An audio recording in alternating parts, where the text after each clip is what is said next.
السلام عليكم الدراري والدريات. مرحبا بكم في قصة جديدة وفي شكل. اليوم غادي نهضروا على واحد القصة اللي كنظن قليل اللي سمع بها واللي تصنفت من اعظم البراكاجات اللي وقعت في التاريخ. غادي نهضروا على كيفاش عصابة دارت نفق تحت الارض بطول 78 متر باش توصل لخزينة البنك المركزي في البرازيل، وخرجت بملايين الدولارات وبلا ما تخلي حتى شي اثر. خليكم معايا حتى نهاية الفيديو باش نكتشفوا شنو وقع في هاد السرقة الكبيرة وكيفاش العصابة نفذات خطة اللي ما تتصورش كاع. القصة ديال اليوم بدات في الصيف ديال 2005 في مدينة فورتاليزا اللي كاينة في الشمال الشرقي ديال البرازيل. في هاد الوقت كان البنك المركزي في واحد من اكثر المناطق اللي فيها الامان في البرازيل، كانوا كيعتبروه قلعة محصنة عنده واحد من اعقد الانظمة الامنية في العالم. ولكن ها المفاجأة، العصابة ما اختارتش تهرس البيبان او تستخدم السلاح، ولكن قررت تخدم بعقلها. قبل ما نبدا نهضر في التفاصيل خاصكم تعرفوا واحد الحاجة: الناس اللي نفذوا هاد البراكاج كانوا كيتصنفوا ضمن اللصوص المحترفين، يعني من هادوك الطوب، وفيهم اللي عندهم مهارات تقنية عالية واللي غادي نشاركوا اليوم ماشي غير خطة ديال ناس متهورين، ولكن خطة مدروسة بدقة وكل حاجة فيها كانت محسوبة. دابا غادي نبدا نهضر لكم على كيفاش بدات القصة من الاول. العصابة اللي دارت العملية بدات التوجد ديالها بشهور قبل السرقة. كراو واحد المحل صغير قريب للبنك على بعد غير 3 ديال الشوارع. المحل هذا كان الواجهة ديال العصابة، يعني داروا فيه شركة وهمية كتصاوب الأعشاب الصناعية باش يغطيو على التحركات ديالهم. وحتى الجيران اللي كانوا ساكنين في ديك البلاصة ما شكوش في شي حاجة، كانوا كيجيو كل الصباح هادوك العصابة كيخدموا بحال شي عمال عاديين، يحطوا الماتيريال ديالهم وكيدخلوا، ولكن في الداخل كانوا خدامين على واحد الحاجة أخرى كنظن راكم عرفتوها. سير خدم مع عقلك، شناهي في نظرك؟ تماما. الناس الداخل كانوا خدامين على النفق اللي حفروه كان فحال شي فيلم ديال الاكشن. كيجي الطول ديالو تقريبا 78 متر والعرض 70 سنتيمتر والارتفاع ديالو تقريبا متر ونص. حفروه بشكل احترافي بزاف، ماشي غير بطريقة عشوائية وصافي. استعملوا الدعم الخشبي باش ما يتهرش النفق عليهم، داروا فيه الضوء والتهوية باش ما يتخنقوش وهذا، وكانت عندهم آلات متطورة باش يسهل عليهم الحفر. أنا نزيد تفاصيل على الصعوبات اللي واجهتهم في الحفر.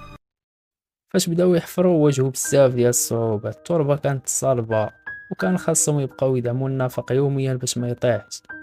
من غير هادشي كانوا خاصهم يتعاملوا مع الفلوس اللي كيحتاجوها في كل مرحلة. هاد الحفر ديال النفق كيطلب مصاريف كبيرة من جهة الخدامة والآلات، المهم راكم عارفين. ولكن هاد العصابة كانت عندها موارد وداروا داكشي بكل الاحترافية. المدير في الاهتمام هو ان البوليس حتى الناس اللي ساكنين في ديك المنطقة ما شكوش في شي حاجة. الناس كيشوفوهم كل نهار خدامين وكانوا كيقولوا راه غير شركة كتصاوب الاعشاب، ماشي شي حاجة تستحق الانتباه. في نهار العملية كلشي كان مستعد. العصابة دوزت 3 شهور كتخدم على النفق وحفرت طريقة للخزانة اللي فيها الملايين. النهار اللي اختاروه كان العطلة ديال نهاية السيمانة، يعني البنك مسدود وما كاينينش الموظفين. الخطة كانت مخططة تبدا في الليل تاع نهار الجمعة وتكمل حتى نهاية العطلة باش ما يعقل عليهم حد، زعما يخرجوا في نهار الاثنين قبل ما يطلع الصباح. اول حاجة داروها هو انهم وصلوا للخزينة على طريق النفق ديالو. الخزينة هذه كان فيها 160 مليون ريال برازيلي، حوالي تقريبا ديك 70 مليون دولار. الفلوس كانت نقدية وغير مرقمة، يعني كان صعيب بزاف تتبع. دخلت العصابة للخزانة وبدات كتخدم بالسكات، حيت الهدف ديالهم هو يخرجوا الفلوس بلا ما يخليو حتى شي اثر. المهم تصور معايا 3 طن ديال الفلوس باش تهزها خاصك شاحنات صغيرة كاميوات.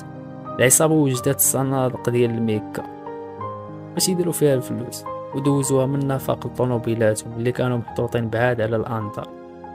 كلشي كان خدام بحال الساعة، ماشي غير خطة عادية ولكن عملية محسوبة بالدقيقة. من بعد ما داروا العملية العصابة خرجت من البنك وخرجوا معهم الفلوس. المهم كتحس بالنشوة ديال النجاح، ولكن هنا فين بدات الامور كتمشى في مجرى مختلف. البوليس في فورتاريزا ما كانتش عندهم حتى فكرة على ان السرقة وقعت، حيث ما كانتش عندهم اي انذارات. نهار تاني بدات الاخبار كتنتشر على السرقة وبدات التحقيقات. كان اول تحدي واجهته السلطات هو كيفاش يتبعوا اثار الفلوس، حيت كانت كاينه شويه ديال الفوضى في البنك ما كانتش عنده حتى اشعارات ولا قيود ديال الفلوس، حيت كانوا شادين الامور بالضبط. الامور صعبت بزاف فاش قرروا البوليس يحققوا في هذا الشيء، ولكن ما كانش عندهم اي ادله واضحه. ولكن العجائب ما كتوقفش هنا. من بعد اسابيع شي وحدين من العصابه بداو كيديروا اخطاء مهنيه، حيت بداو كيبانوا بالفلوس الجديده اللي عندهم، وبداو كيشريو داك الشيء معيق بزاف. تيشرا طوموبيلات بوم، شراو الديور لعائلتهم، فيلات هادي تتنطح هادي. المهم هاد السلوك جاب لهم شويه ديال الانتباه من طرف السلطات، واللي بدات تحقق في الموضوع بجديه. التحقيقات كانت معقده، ولكن باستخدام تقنيات المراقبه وشفافيه المعاملات الماليه بدا البوليس يوصل لبعض الشفاره. مثلا شافوا طوموبيلات فاخره كتسجل تحت اسماء مشبوهه، يعني بنادم تكتب طوموبيل بسميتو وهذاك الاسم باينه فيه ما خدام ما والو، وصعيب عليه يشري بحال هاد الطوموبيل، والخدمه ديالو تلقاها كاع ما خدام. هادشي خلاهم يشتبهوا في الامر، ولكن المفاجاه كانت هي ان الشفاره كانوا مستعدين لاي حاجه، وكاين اللي ما خلاوش حتى شي اثر. المهم اخوتي، داز الوقت البوليس قدروا يعتقلوا شي وحدين من العصابه، ولكن كانت المشكله ديالهم انهم ما كانوش قادرين يوصلوا للبلاصه اللي فيها الفلوس. واخا قدروا يعتقلوا 14 لواحد، الفلوس الكبيره اللي تسرقات بقات مختفيه ما معروفاش فين كاينه.